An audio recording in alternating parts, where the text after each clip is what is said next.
Hi, friends. Susan Blackwell from the Spark File here to let you know that the doors are open for the Spark File Illume, a 9-month group creativity coaching mastermind that invites you to be the Chief Creative Officer and Chief Marketing Officer of your creativity. But what does that mean?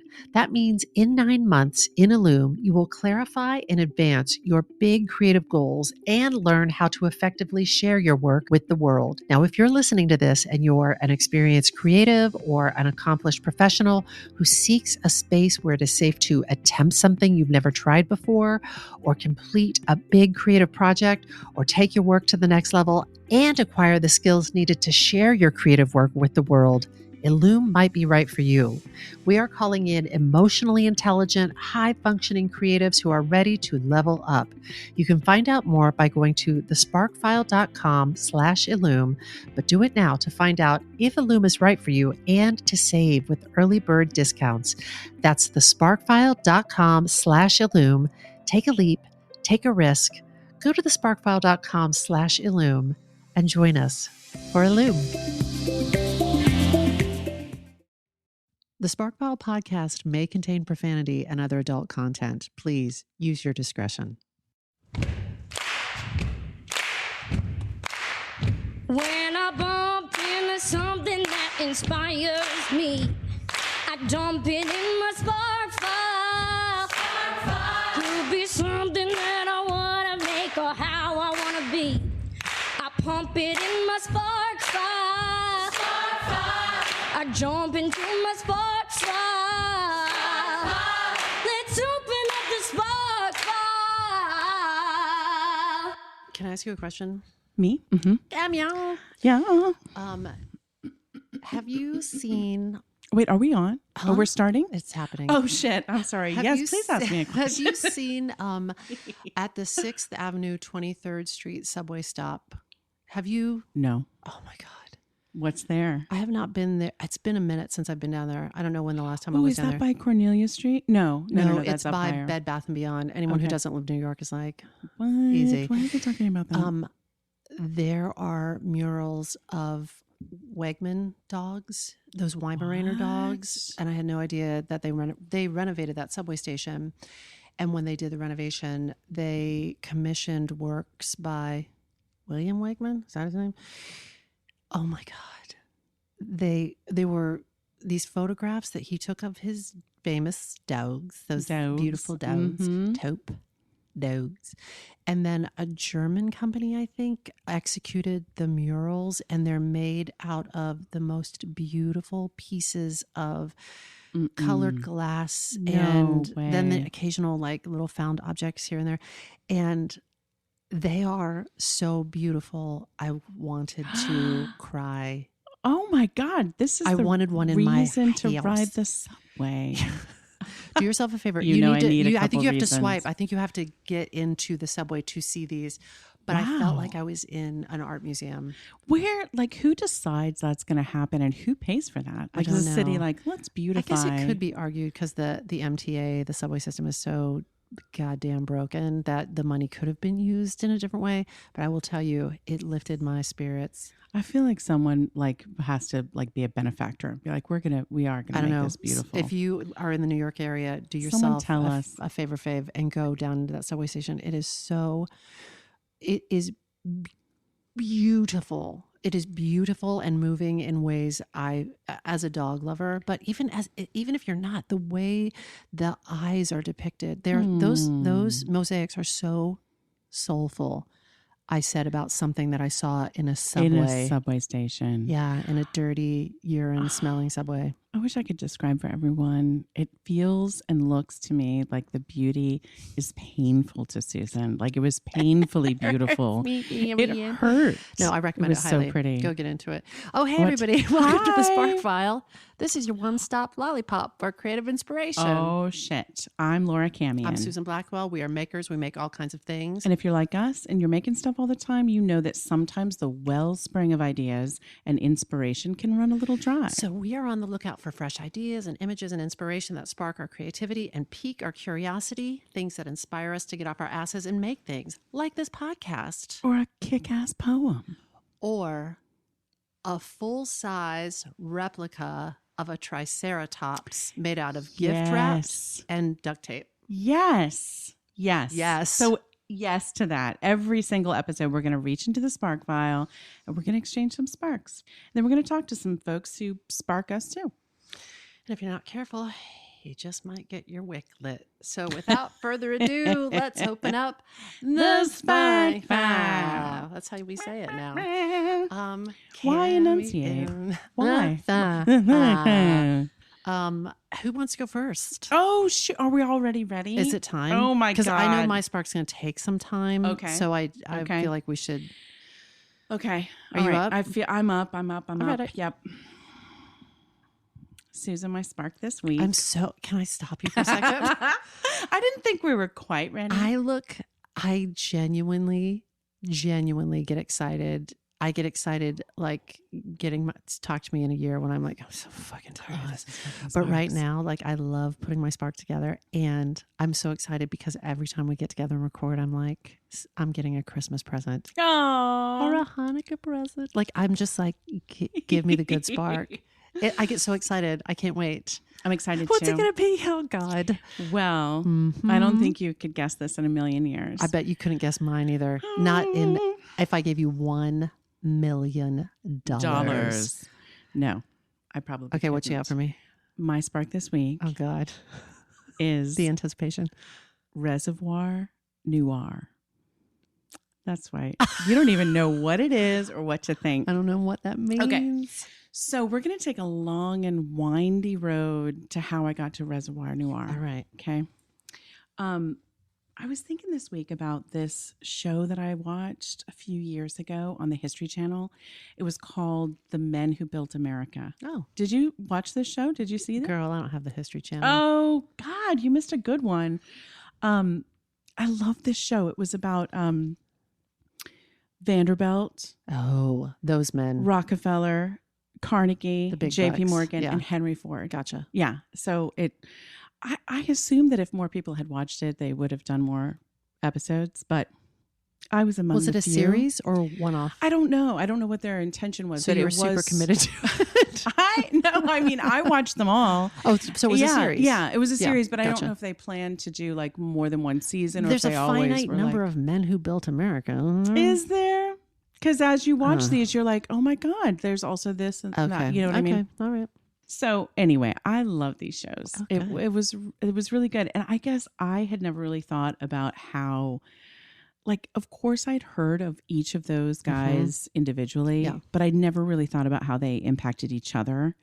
Like Vanderbilt built the railroads, Rockefeller oil, which really started as kerosene. Oh, Before it became oil, but he was kerosene. This is interesting, and This isn't if I even ever my have spark. known this, Okay. I've forgotten it. All right, so think about Vanderbilt this. was railroads. Rockefeller was kerosene/oil. Fuel. Yeah. Mhm. Carnegie started in railroads, but ended up in steel. So Okay. he's a steel Carnegie magnate. Steel. Mhm. Okay. JP Morgan, among other things, he invested everything he had to create the Edison Electricity Company. He was electricity. Oh, wow. JP You don't Morgan. usually think JP Morgan and electricity. No, you don't. And then, of course, Ford made the assembly line and Yeah. automobiles. Yeah. So there's so many sparks just watching this series. The series is actually made in 2014.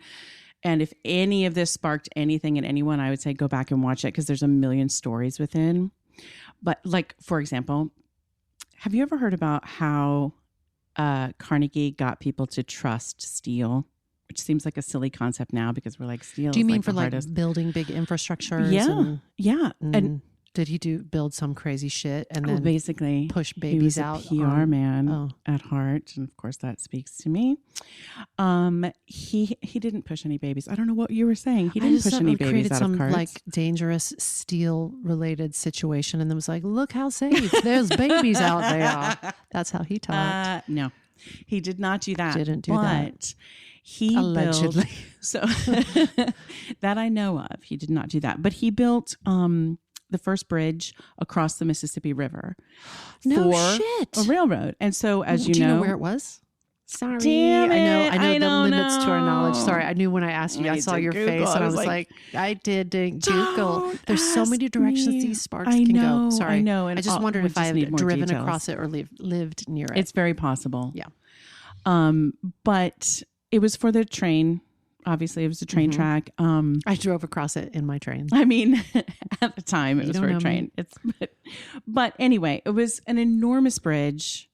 He didn't actually know how to make it. No one knew if it was going to be possible, but obviously he believed he could. And so he did. And yet people didn't trust it. It was nerve-wracking. Everyone was like, that's nice, but I'm sure as shit not going across that thing. Did they have bridges? They had bridges before that where they built of like high quality wood. I guess. And not quite that high, not quite that long. Got it. Okay. So it was a very popular belief at the time that an elephant would not walk on a surface that was unstable. You know, because we always go around thinking about elephant. What do the elephants say? I knew he took something vulnerable and he pushed it across that thing. No, he created a parade. And the parade was to be led by an elephant and invited the media. It was a pretty big risk because if that elephant, for any reason, unstable or otherwise, had decided, I'm not walking across this fucking thing. Sure. End of bridge. But the elephant walked across, as did all the people, and it was a big to-do. Wow. And it was like, okay, done. Steel And it people were is like, then. Steel is the future. Mm-hmm. Yeah. Wow. Skyscrapers, bridges, etc. He actually could not produce enough steel for the demand. Wow. Yeah. So he was trying to crank it out. But that was just a little side thing. And of course, I love a good PR story. So I got to give props to that. But that's not what my spark is about today. So back to this. So you know, I was talking about how they really pushed each other, and this whole series gives you insight into like how the competition between one and the other built, like arch nemesis, drove the next one, and so on and so forth. So Rockefeller was driven by his competition with Vanderbilt, and then so Rockefeller ended up he made his original mark using the railways to deliver his kerosene everywhere. The railroads got greedy. They couldn't come to a deal with him, and he was like, fuck it. I will build pipelines where I can deliver my oil wherever I want. I don't and need skip your the railroad. Stinking railroads. Right? Yeah. So he did that and ended up putting several railroads out of business. Not Vanderbilt, but some of the smaller ones like Tom Scott. Tom Scott was Carnegie's mentor.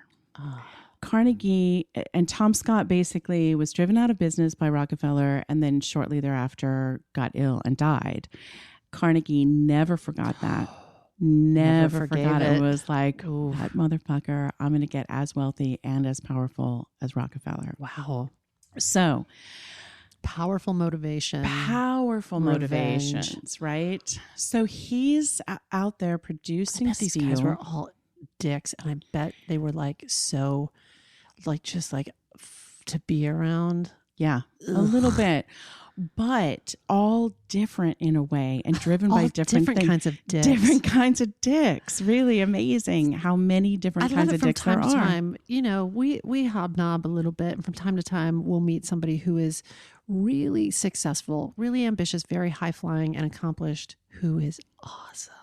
Yeah. That is a refreshing change of pace. Yeah. But I bet these guys were real fun at a party. Real fun. Yeah. And yes, real fun in different ways. Rockefeller was incredibly religious and had a sense of righteousness about his. I love that. He was destined, I guess, to this greatness. He wasn't born into it and he built it. And a little bit of fuck you. If he outsmarted you, it was because, God was on his side. Wow. In a way. But interesting that you say that you think that they might have all been dicks, because Carnegie was actually known to be a bit of a nicer guy. Oh, interesting. I'm sorry. That was a gross You know what? generalization. Look what you've done. You've offended him. And say you're sorry to all the Carnegies. What's his name? Dale? No. Andrew. Dale Carnegie's the how to make friends and influence people. I don't know. Andrew, sorry. And Bones of Andrew Carnegie. Yes. My apologies. We're very sorry. But I judged you too soon. But you weren't exactly entirely wrong, because he knew he was too nice to do some of the things that needed to get done. So he hired like a major asshole to run his companies, and basically he cut wages. He made them work like 12-hour shifts. He just pushed and pushed and pushed so that they could create all the steel that needed to be made. Like I said, he couldn't, to meet the demands. So that guy, his name was Frick. I forget his first name. Henry Frick, I think. And so so Carnegie hired him to do all of the dirty work, and he did it, and they were more successful than ever. And this is all leading towards my spark. I promise it's getting there. Oh, wow. I thought we were in the spark. We're still flittering around. Preambling. Yes, we're preambling. This is pre-spark. So Frick was riding high as the chairman of Carnegie's company. They're raking in the dough. They're in Pennsylvania. They create, actually Frick creates this very elite South Fork hunting and fishing company, and it's for the 1%. South Fork. It's called South Fork. Like Dallas? I guess so. Awesome. And they build this on this man-made lake that is created by a dam, the South Fork Dam. And 14 miles down the road a piece is a little town called Johnstown. Now, Frick and Carnegie and all the guys at the club have been told, like, this dam is pretty shoddy. Oh, no. And needs some help and needs to be supported a bit. And not only did they not take heed to that advice, Frick was like, fuck this, like the road is barely wide enough for all of our club members to get to the club. So we need to widen this road. And to do that, we need to decrease the height of the dam. So go ahead and do that. And they do. And it's weakened even more. Oh, my God. People, city officials are like, this is really bad. This is bad news. And no one listens, essentially. So Memorial Day weekend, 1889, the club goers are up there enjoying their weekend, and it starts to storm. It starts to rain, torrential rain. It's actually like the dam is increasing like an inch every 10 minutes. The water is rising. Meanwhile, down in Johnstown, the steel workers and their families are going about their business. Oh, God. I'm gearing up to get so mad right now. I know you are. I know. Fuck. Keep talking. There are some people, some of the workers at the club that are like, we got to try to sandbag, help this dam, and try to support the dam because we're kind of screwed here. Nothing that they do helps. One of them gets word by telegraph down to the town and is like, you guys need to prepare for the worst. This looks pretty bad. At the telegraph center, they're like, we've heard that before. Everybody knows that dam is. So they make an executive decision. They make an executive decision not to do jack shit. Fuck. Thank you for that sound effect. That's right. Absolutely nothing is done. Shit. So sure enough, this isn't like not the funny part. The dam breaks. There's 20 million ton of water being held back by that dam. Oh my God. It breaks. 2,200 people die. Oh my God. That's right. It's the biggest disaster in our country, like killing the most number of people in a single day up until 9/11. Oh, that remained the single biggest disaster. Wait, and what how state we is don't this know? in? This is Pennsylvania. Shit.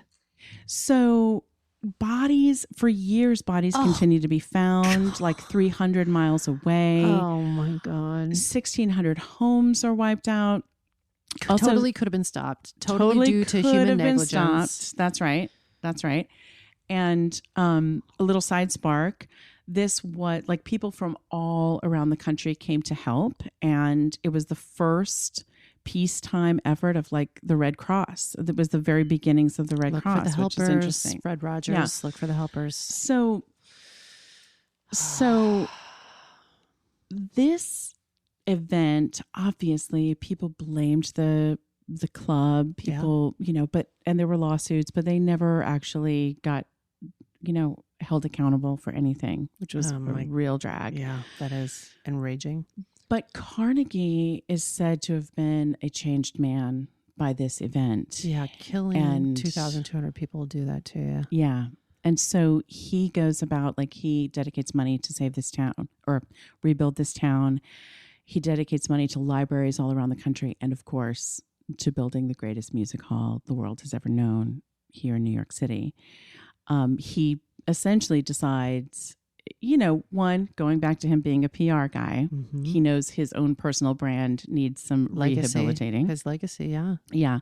And he decides he wants to be known for the good work that he does. Well, we've all heard of Carnegie Hall and we've heard of Carnegie Mellon, and I've never heard of whatever this disaster was called, the Johnstown flood, which is... I have never heard of this in my life. I couldn't believe it. When I was watching the show, I was like, how the hell? This was one of many things. I was like, how the hell have I never heard of this? And especially if that statistic that you just said about September 11th being the next... It's true.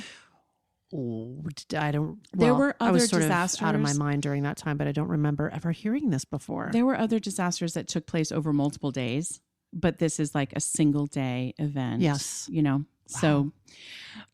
So interesting. And as this relates to my spark today, it got me thinking. Wait, is this your spark? I'm getting there. Oh, geez. I told you it was a long and winding road. I love it. All that is just a preamble to the spark. Okay. Great. So I'm here for it. I know you are. And so as this relates to my spark today, it got me thinking about towns that drown. Drown towns. It's a thing. Towns that drown. I'm agog. Go with me here. I'm with you. So Johnstown, obviously, it was unplanned and it was tragic. And I don't want to make light of that. But there are times when towns are very deliberately drowned on purpose for like flood prevention. Flood prevention of other towns? Yeah. You're going to take one for the team. That's right. To divert water. That's right. Okay. That's right. And every year, Wes and I go to a lake called Dale Hollow Lake. It's in Tennessee.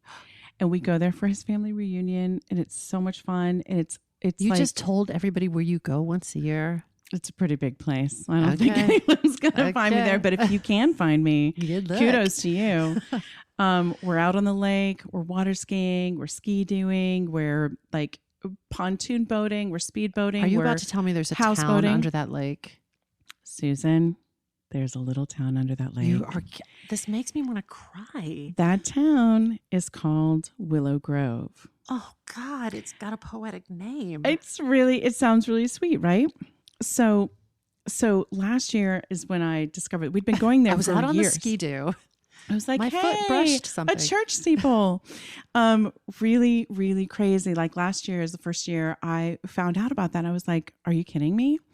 And I just started to think about like what's under the surface. So just imagining like on the surface. Yes, what lies beneath. And I'm not a horror writer. I can't. Like I just can't go there. She said horror, not whore. I'm not a horror. I am a horror writer, but I'm not a horror writer. And I just can't, like scary shit is not my thing. I can't live in that. But someone might, and I say this for you.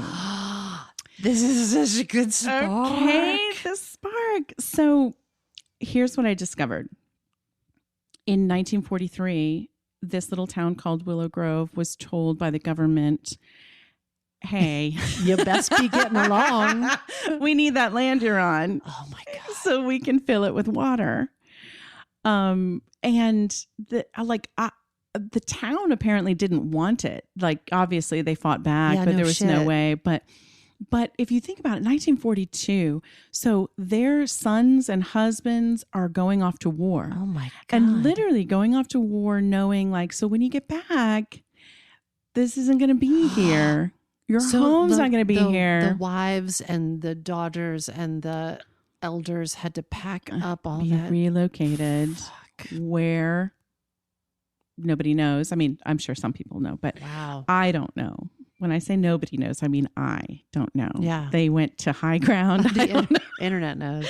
So they moved, but the government, like, you know, they started but buying don't they the buy land it for like pennies on the dollar? I'm sure. This isn't good. So they buy the land. They start like tearing down buildings. They don't want anything that can actually rise to the surface. You know, they want to clean it out, baby dolls, and burn the farmland, all of it, Pet cemeteries, graveyards. Do they move the bodies? So, Susan, why you have an uncanny knack? They didn't move the bodies, did they? No, they do. They do.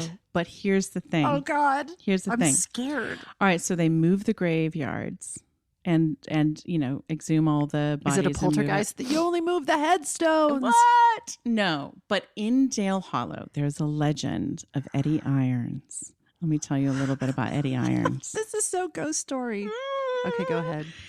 So Eddie Irons was 18 years old in 1799. I'm bad at math, but okay. That's a long time ago. Sure. So on his 18th birthday, he was given a horse. And legend has it this horse was as feisty and stubborn as Eddie himself. So Eddie decides, I'm going to ride this horse. And he gets on it, and the horse takes off into the Walnut Grove. The Willow Grove? No, the Walnut Grove. A grove of walnut trees. Okay. Yeah.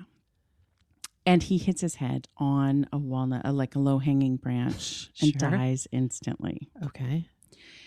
Eddie's dad first kills the horse, as one does. Then he cuts down the walnut tree, and he builds a walnut casket for his son, and he buries his son. Okay. Eddie, 100 years goes by, and Eddie's happily buried in the ground, but little Walnut, sorry, now you've got me saying Walnut Grove, but I mean Willow Grove now. I didn't do it. The Walnut Grove was where he... Yes. yes, but Willow Grove, yes. Which is under the lake, yes. That's right. So Willow Grove now needs a school, and they go to build a school, and they break ground, and they run into what? A walnut casket. Oh. It's Eddie. So they move Eddie, and he's pissed. They move him to another location. 30 years go by. The town needs a post office. They break ground, and they run into what? Quit moving Eddie. Oh, walnut casket. Quit moving Eddie. Yes. This isn't going to turn out well for anybody. They move him one more time, and then 10 years after that, they're like, we need a bigger school. Here's where we want it. And they break ground, and they run into a walnut casket. At this point, there's enough people alive during all of these, you know, and they're like, oh, we need to give Eddie This is a one-man poltergeist situation. Right. I can feel it. Yeah. We need to give him a real resting place. And so they decide to bury him in the cement steps of the new schoolhouse so that he will be able to be there forever, safe and sound. All is well in his new burial home until the Army Corps of Engineers come around, and they need to tear down this school building along with everything else in order to flood the town. So they fearlessly are like, not a problem. We can get Eddie out of here and move him once again. But Eddie had other plans. The Army chipped away at that cement. They tried to blast through that cement. Nothing was moving Eddie from his new burial site. And there he stays under the water of Dale Hollow Lake. They couldn't get him out. The day that you're skidooing at the family reunion. You're like, something brushed my foot. That's right. That's right. A corpse hand. So I give you that little spark. The name of my spark comes from this fun fact. As I was doing my research, it turns out that there is a name for crime novels that have something to do with towns that drown. What? And the name of that niche little genre Niche. is Reservoir Noir. Okay. So there's not a ton of them out there. There's like a short list You of are Reservoir shitting me. Noir. But I am telling you, that is ripe for someone to write a horror story. Get one of those books, adapt one of those books, do something. Because I can just like, I can't think of a horror film that I mean, maybe people might write in and tell us if I'm wrong. Yeah. Because we don't watch all the horror movies. Yeah, we watch all the horror movies, but not the horror movies. You just see like on the surface, families barbecuing and water skiing, and down below the schoolhouse and Eddie Irons. Fuck. I don't know. It's I just creepy. think there's some Reservoir fun stuff there. Noir, which just confirms my theory that for every spark, but also like for every fetish, I swear to God, my God, there is like a quarterly magazine that you can subscribe to. My friend Gary used to say that there must be a magazine called Taint Griddler, and it's just for people that like to have their taints griddled. Ew. It's a specific fetish, but somebody's just like, oh God, I've dreamed all my life of having somebody like if I make this taint. website, people will come, right? They'll show up and say, I want that. I love that. Reservoir Noir. Yeah. And so I had a couple of sources. I looked around on the internet. Now, these blogs have not been updated in many years, but Live Journal, ghostlakes.com and Local Lore and Gore, which I love the name. I really hope you keep writing Local Lore and Gore. That was a weird, good bait and switch. Okay. Spark. Okay. You thought we were going with the men who built America. No, baby, we're going to Reservoir Noir. That's right. There's a lot of sparks within sparks there. Enjoy that. Now enjoy this message from our sponsor. We don't really have sponsors yet. Ghostlakes.com. Ghostlakes.com. Our sponsor, Ghostlakes.com. A website that hasn't been updated since 2010. The Spark File! Camien. Blackwell. Camien. My little baby Camien. Have I sung that before on here? I don't think so. That's my secret theme song. Before I start this spark, I'm going to say a bunch of things. I'm going to say this, and I'm going to say it again. Okay. This spark is intense. This spark, as always, I will be using adult language, as is my wont, but I'm also going to be talking about some graphic sexual content and sexual abuse. And if that's not your jam, you can choose whether you want to listen to this or not. Camien, you don't get a choice. I'm making a face because I wonder if we should have told them that before you mentioned the taint grizzling or whatever that was. Taint Grizzle is a different quarterly subscription magazine. Sorry, we didn't warn you before. But in all seriousness, I'm going to talk about some things that are intense, and I'm going to talk about sexual abuse. So if that's not for you, please do what you need to do. Seriously, to protect yourself. For the warning. This is I'm titling this spark. No rain, no flowers. Oh. No spider bite, no spider powers. Oh. And that, of course, is a quote from our friend Brad Montague, who we love. Thank you, Brad. No rain, no flowers, no spider bite, no spider powers. That's right. So this spark came to me listening to a phenomenal podcast called Believed, and it was created by two Michigan radio reporters who worked in conjunction with NPR. Their names are Lindsey Smith and Kate Wells, and like the women they are covering in the story, they are fucking badass. They are sparkish as fucked. Believed is a fantastic podcast, and I highly, highly recommend it.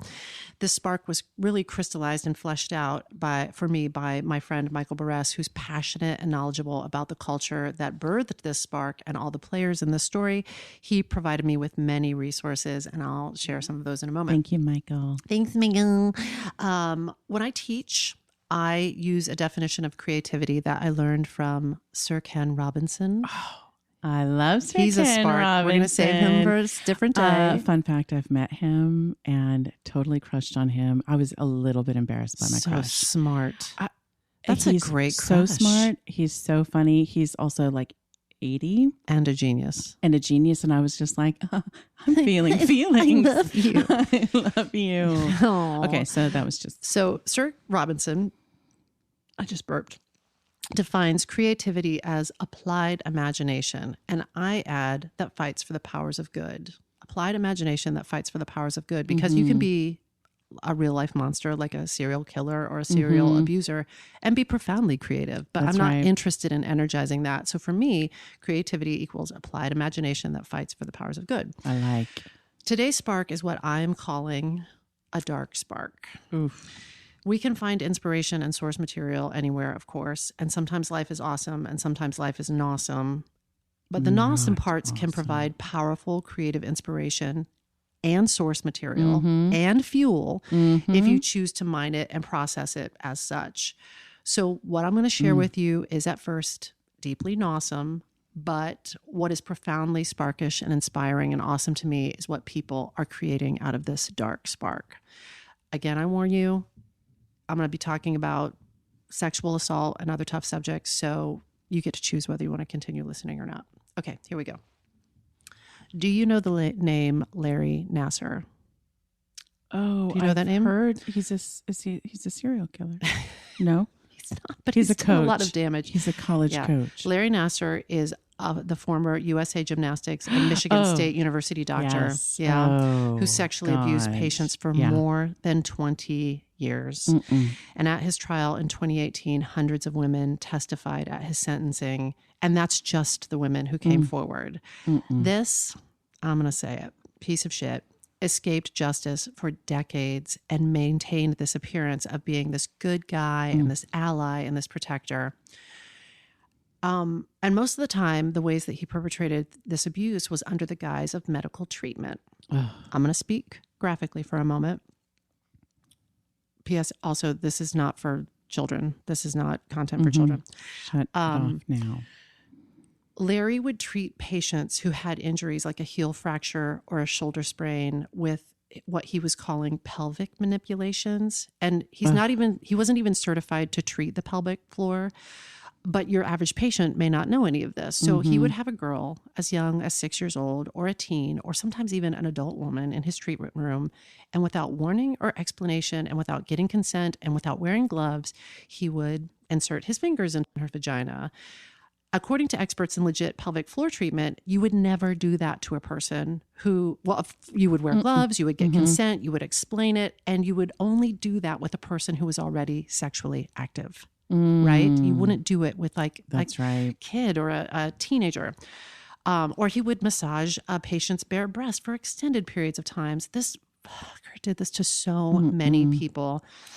And you might ask yourself, where were the parents? But many times, a girl's mother would be in the treatment room. No. Yes.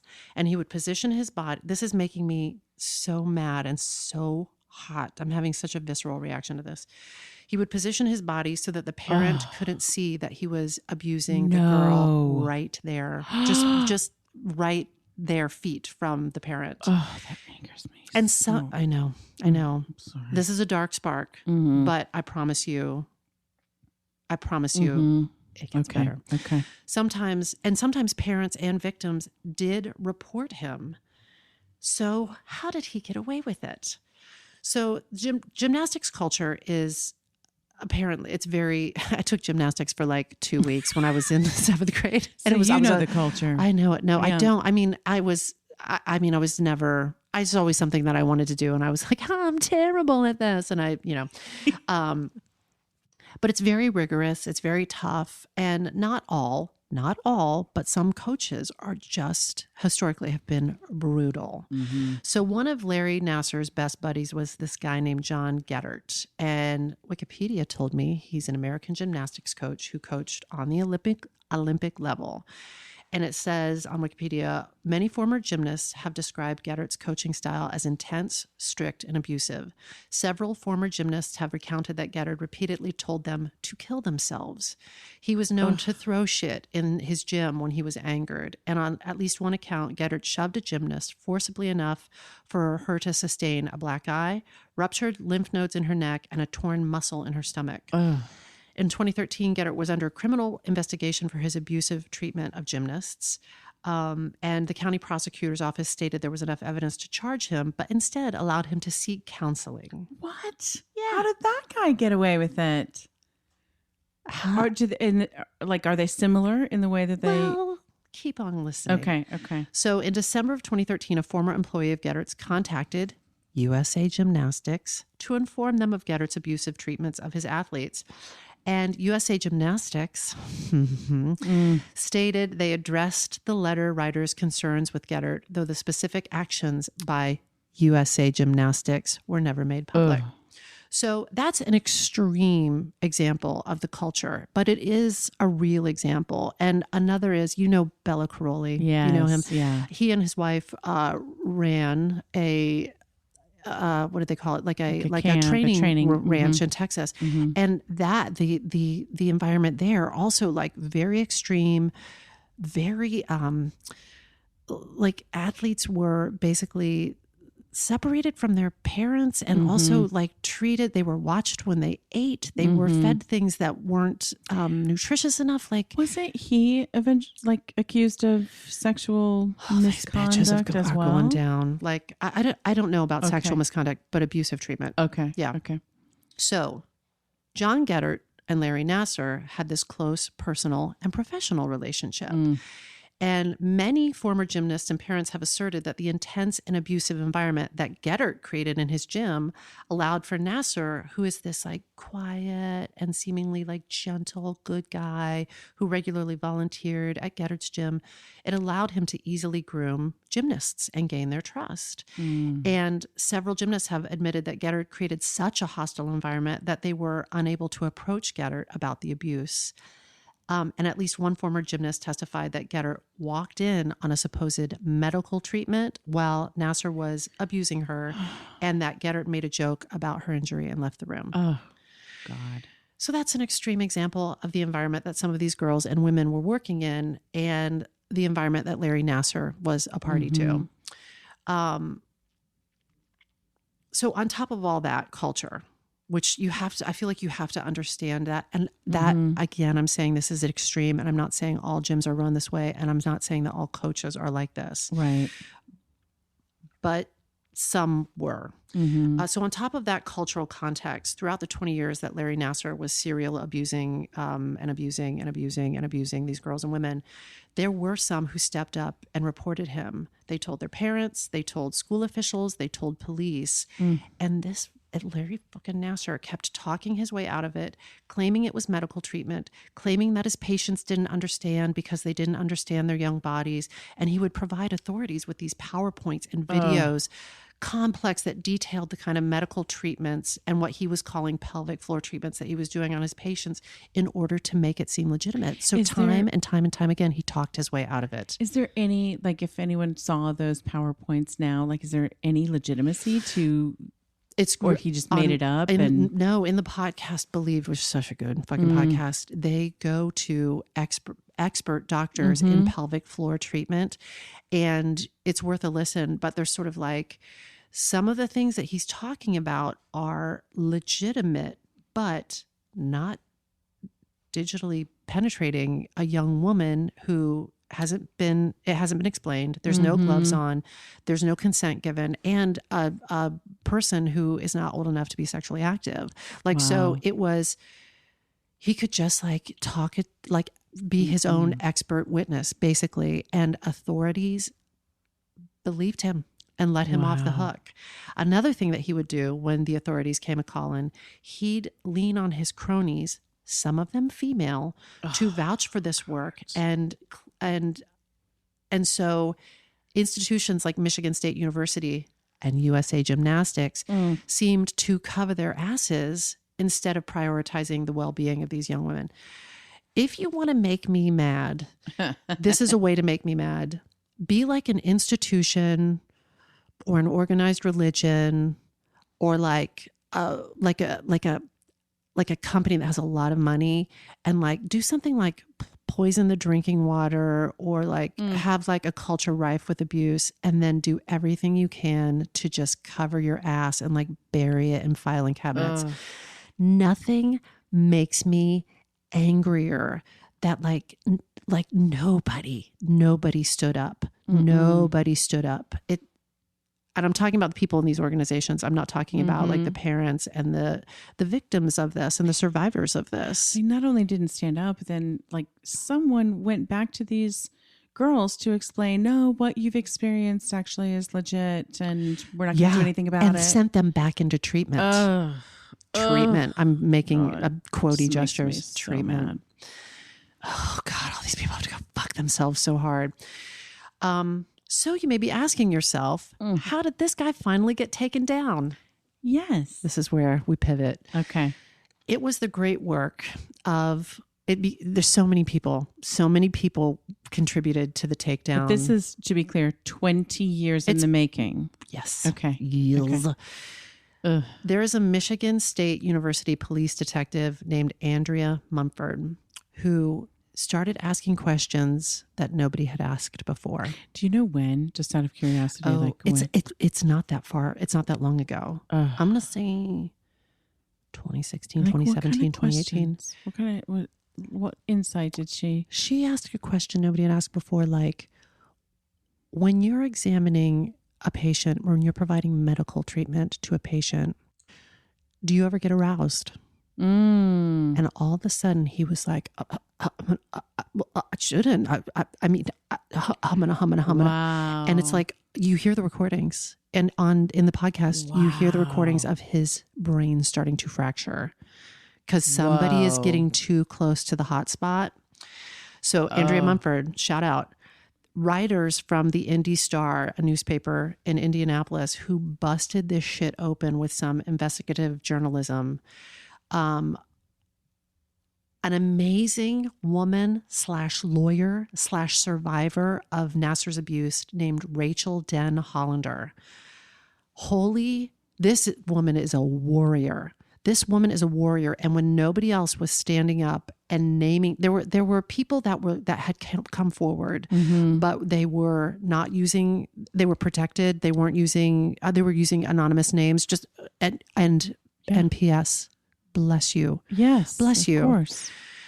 Rachel Denhollander, for a long time, was the only person who stood in public and said, this happened to me, and used her name. Oh my gosh. And she really, I think, made it safe for other people to start coming forward.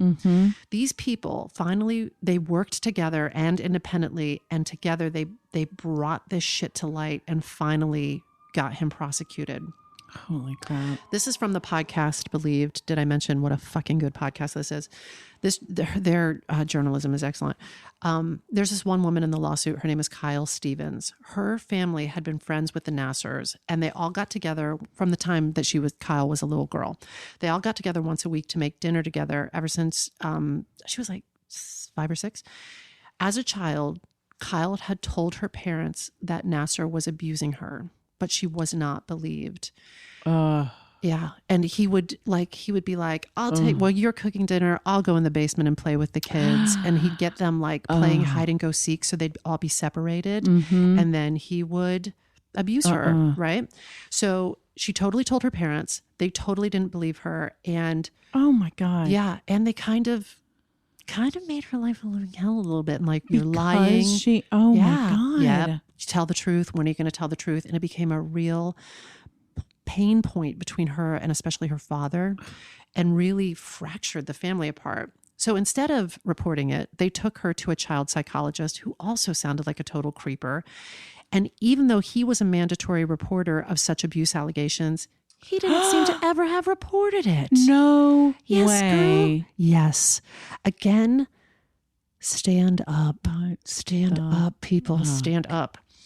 Eventually, Kyle was so worn down by her family telling her to stop lying that she was like, fine, I lied. He didn't do it. God. And then she was forced as a young person to reconcile, again, quoties, reconcile with Nassar in her own living room. And during that family meeting, Nassar said, no one should ever do that. And if they do, you should tell someone.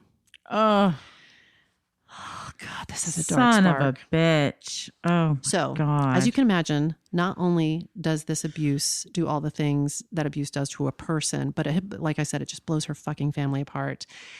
This fucking piece of shit, Nassar. And I understand that. I know enough about like human psychology. I'm not a doctor. I just play one on TV. Something happened to him. I get that. But God damn it. Something happens to a lot of people and they don't just spend decades destroying other people's lives. So in the fall of 2016, Kyle is in her 20s. Kyle, who family didn't believe her. Okay. She's living in Chicago. She sees the Rachael Denhollander story in the reporting. Whoa. She sees that someone else is publicly accusing Nassar of the abuse. And she knows that while no one believed her as a kid, this is her second chance. And she calls the police. Get it, Kyle. Get it, Rachael. And again, this is from this fucking great podcast that I mentioned, Believed. It's so great. They say Kyle's police report is critical because what police realize when they hear Kyle's story is that her abuse doesn't have anything to do with so-called medical techniques. What he did to her, it is so clearly just straightforward child abuse. And that means the police can use Kyle's story to get a search warrant for Larry's house because that's where the abuse took place. Then the police, they get the warrant for Larry's arrest. And 3 days before Thanksgiving in 2016, Nassar is out running errands and a team of undercover police officers move in. And for the first time ever, Larry Nassar is arrested. Wow. Get it.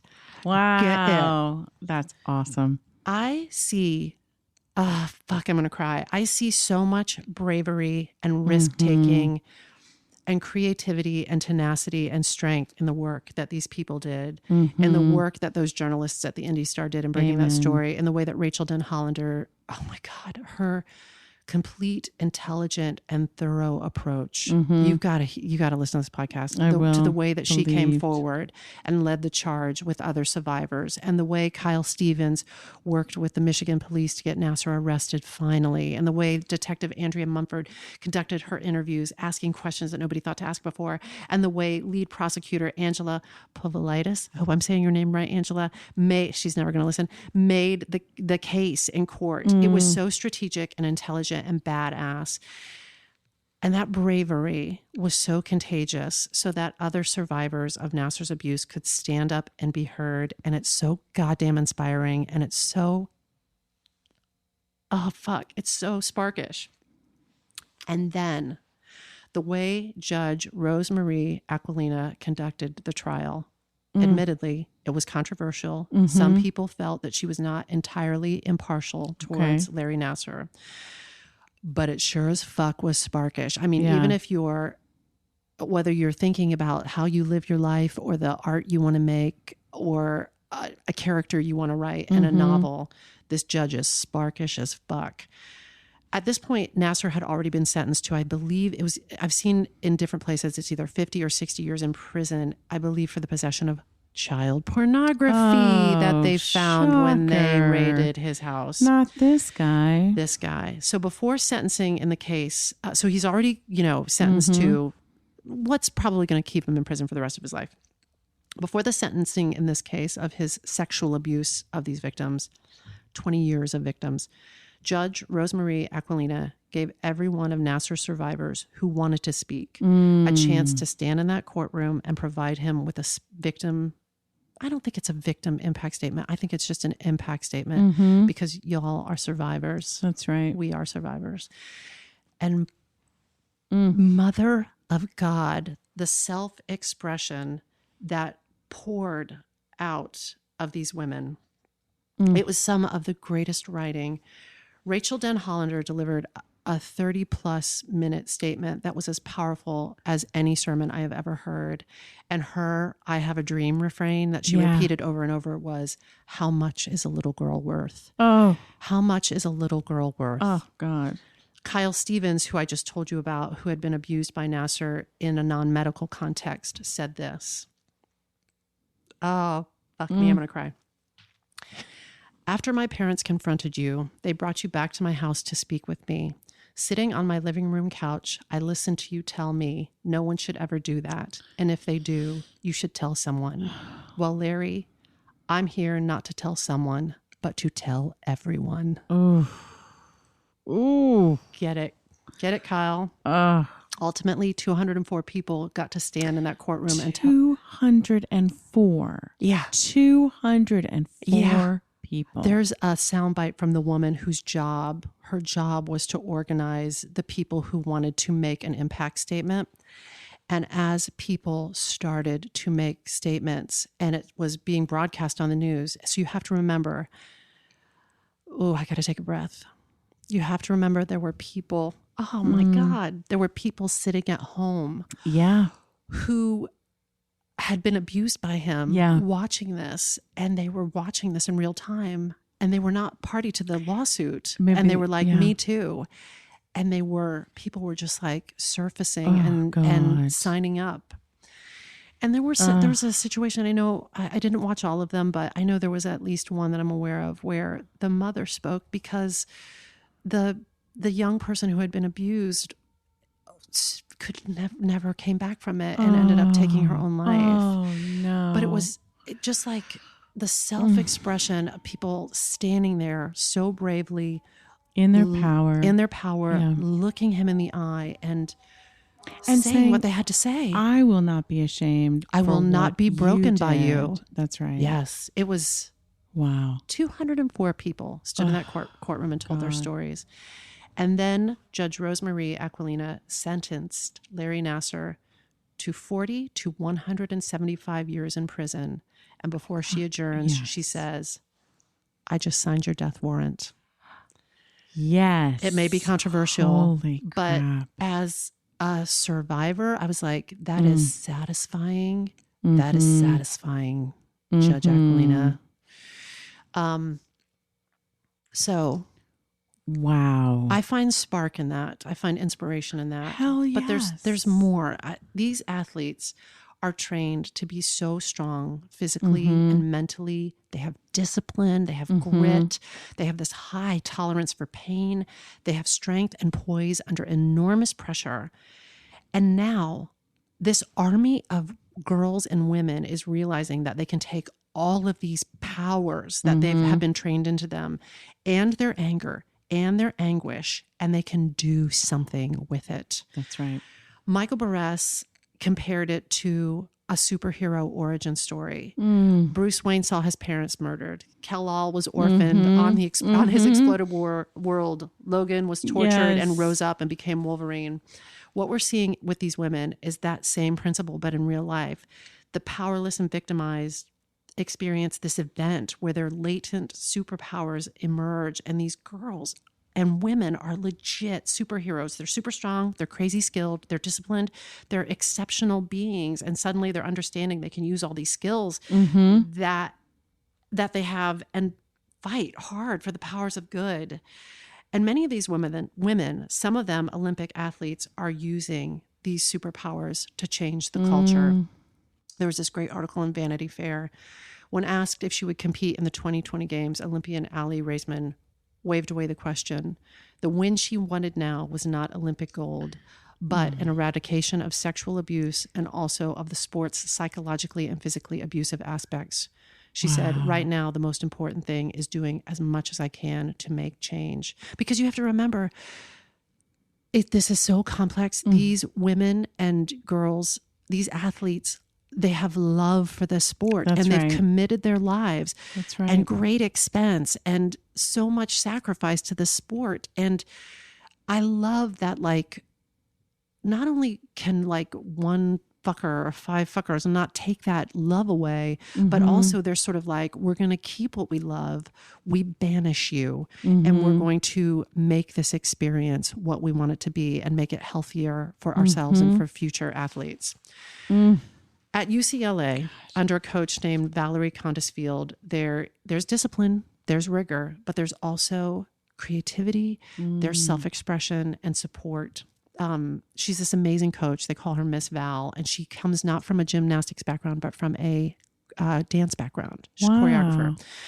So there are floor routines being created, not just to score maximum points by executing the required gymnastic feats and those cookie cutter sort of like tumbling passes and to score big points, but these are floor routines that are being choreographed and customized to express some essence of the individual gymnast. So if you're a gymnast and you're like, I want to be like a supermodel space alien walking the runway, that's the flavor of your Florex routine. Or if you're like, I'm Amelie, I'm a French waitress in this one, that's your, like something that they're truly expressing. They're not just these like superpowered robot people. They're truly, there are some places where the culture is changing and they're truly expressing themselves. That's exciting. If you're interested, I would love for you all listeners to, maybe you've already seen it. It totally went viral.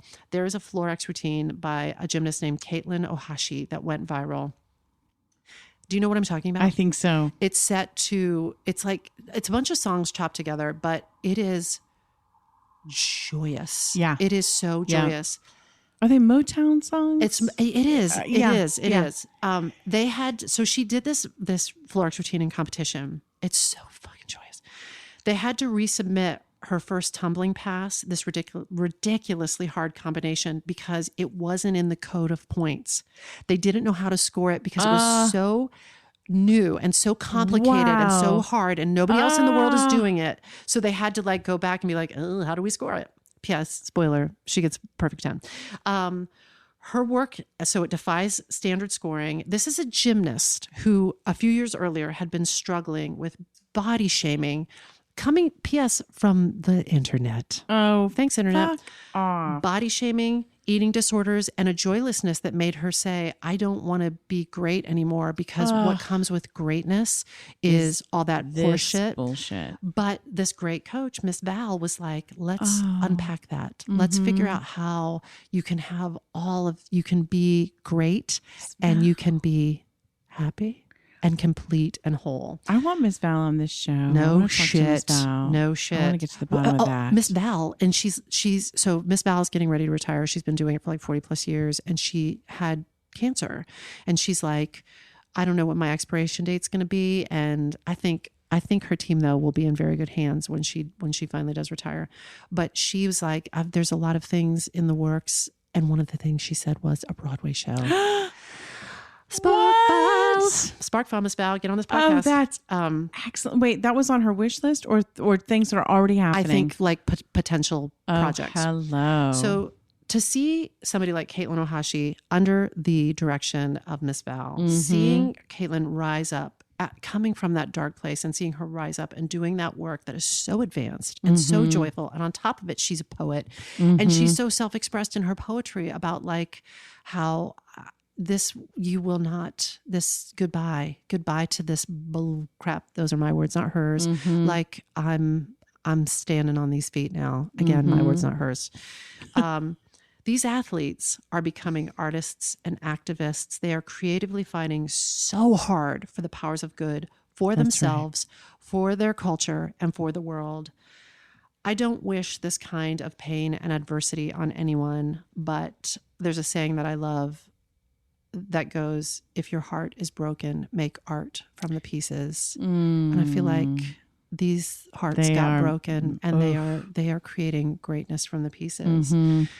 Martha Beck, who's also very sparkish, said, whatever your hell and back is, that's your gift. These girls have been to hell and back, and they are using these gifts for such good. And again, I don't wish this pain and adversity on anyone, but no rain, no flowers, no spider bite, no spider powers.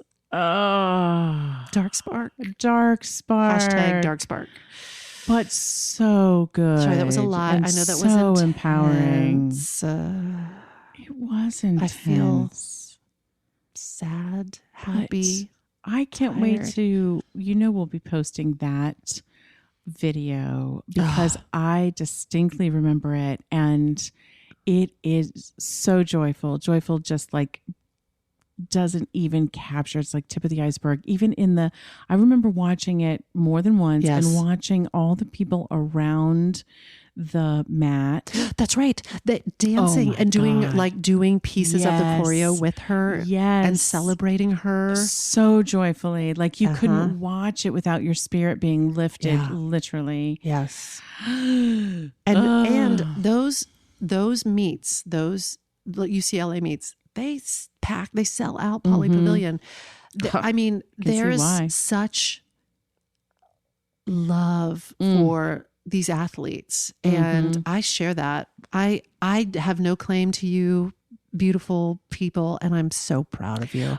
It is theater, though. I'm proud of them too. I didn't mean to cut that off, but that is theatrical. Like when you were talking about the people in the stands there, I mean, it goes back to the Olympic Games, right? Yeah. The theatricality of their performances. That's legit. Yeah. Like that's bigger than just an athlete. Filled, there's something about like the technical ability to do that is remarkable. It's a life's work.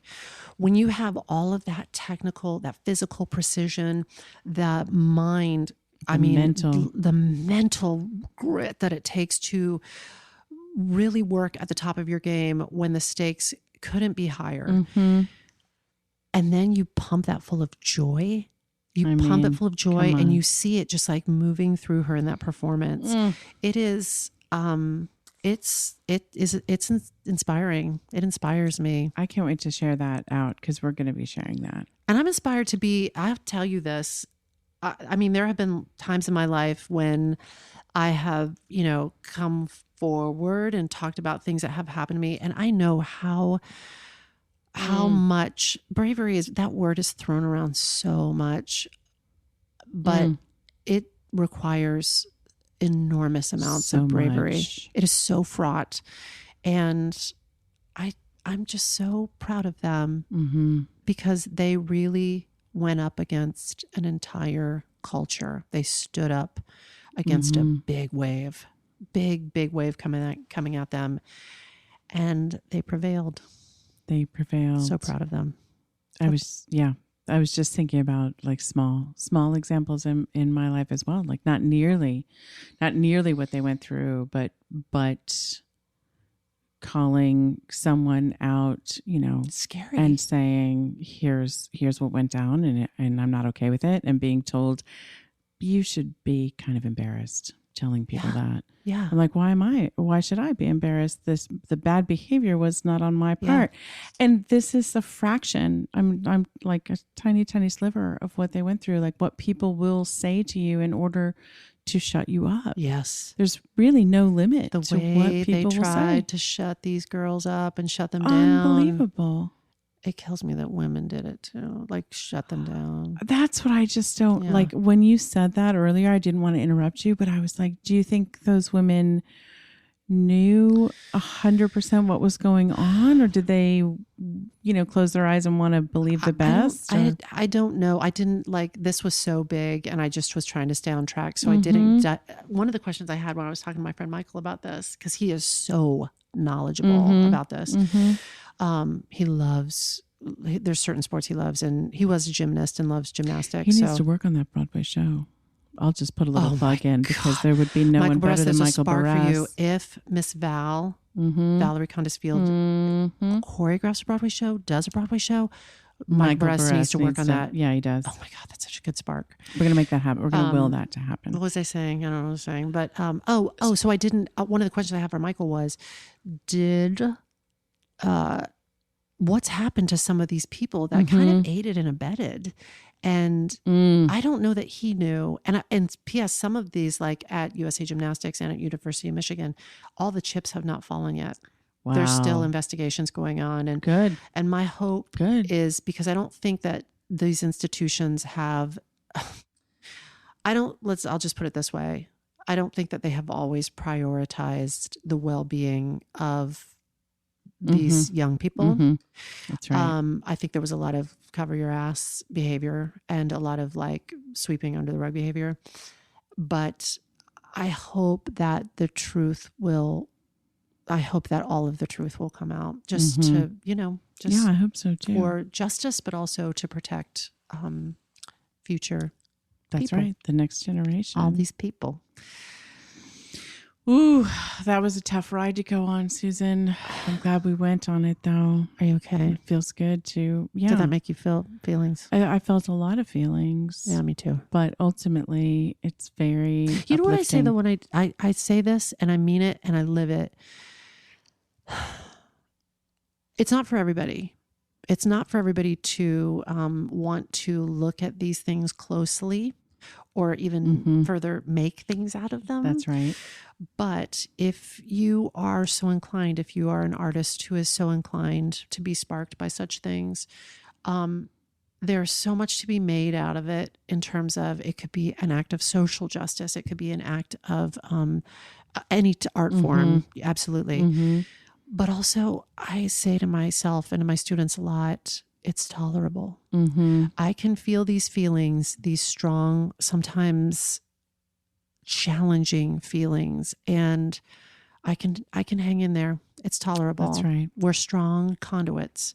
That's Again, right. it doesn't mean you have to choose to. It's not for everyone, and you know yourself and should do what's right for you. That's right. Of course. But I don't think these athletes are the only ones who are strong. I think we're strong too. We're strong conduits for all sorts of self-expression to move through us. Agreed. Like this podcast.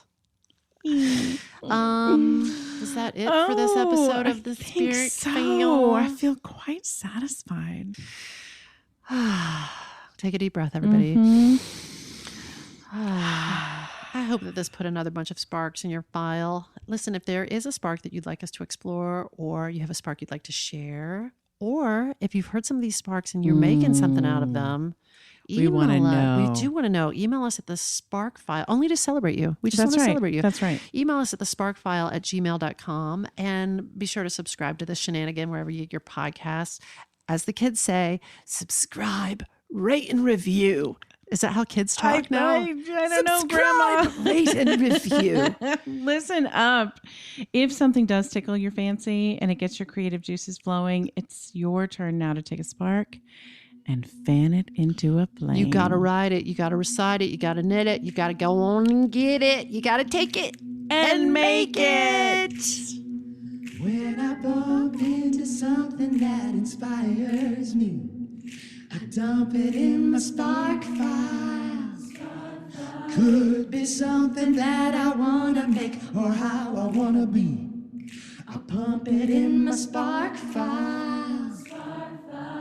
I jump into my spark file. Let's open up the spark file. The National Sexual Assault Hotline is available 24/7. Their telephone is 800-656-HOPE. That's 800-656-4673. You can chat with them online at online.rainn.org. In Espanol, that's RAINN.org/ES. If you or someone you know needs support, contact them. Hi, friends. Susan Blackwell from the Spark File here to let you know that the doors are open for the Spark File Illume, a 9-month group creativity coaching mastermind that invites you to be the Chief Creative Officer and Chief Marketing Officer of your creativity. But what does that mean? That means in 9 months in Illume, you will clarify and advance your big creative goals and learn how to effectively share your work with the world. Now, if you're listening to this and you're an experienced creative or an accomplished professional who seeks a space where it is safe to attempt something you've never tried before, or complete a big creative project, or take your work to the next level and acquire the skills needed to share your creative work with the world, Illume might be right for you. We are calling in emotionally intelligent, high-functioning creatives who are ready to level up. You can find out more by going to thesparkfile.com/Illume, but do it now to find out if Illume is right for you and to save with early bird discounts. That's thesparkfile.com/Illume. Take a leap, take a risk. Go to thesparkfile.com/Illume and join us for Illume.